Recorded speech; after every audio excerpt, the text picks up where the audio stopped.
आपल्याकडे नेमकी कशात भेसळ होईल याचा काही नेम नाही. कारण काही अवघ्या रुपयांच्या फायद्यासाठी अनेक महाभाग जीवनावश्यक वस्तूंमध्ये राजरोज भेसळ करतात. कधी तेलात, कधी खव्यात. पण आता एक अशी भेसळ समोर आली आहे जी पाहून तुम्ही कपाळावर हात मारून घ्याल.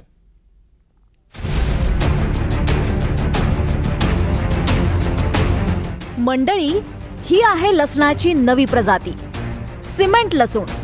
हो, सिमेंट लसूण. हा लसूण इतका कडक आहे की याच्या पाकळ्याही निघत नाहीत. चाकूनही हा लसूण फुटत नाही. पटत नाहीये ना? तर ऐका. माझं नाव सुधाकर पाटील, राहणार बाजुरिया नगर, हिंगणा रोड, अकोला. माझ्या हाती हे 2 लसणाचे गाठे दिसत आहे. त्यापैकी हा लसण ओरिजिनल आहे आणि हा लसण आर्टिफिशियल म्हणजे नकली आहे. या लसणाला बाजारात आणलंय अकोल्यातल्या काही महाभाग लसूण विक्रेत्यांनी.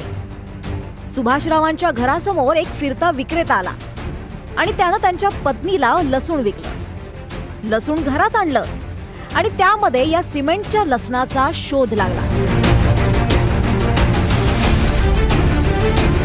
तो लसण सोलायला घेतला असता तो निघत नव्हता, म्हणून चाकूने कापला तर आतमध्ये पूर्ण सिमेंटचा गोळा निघत आहे.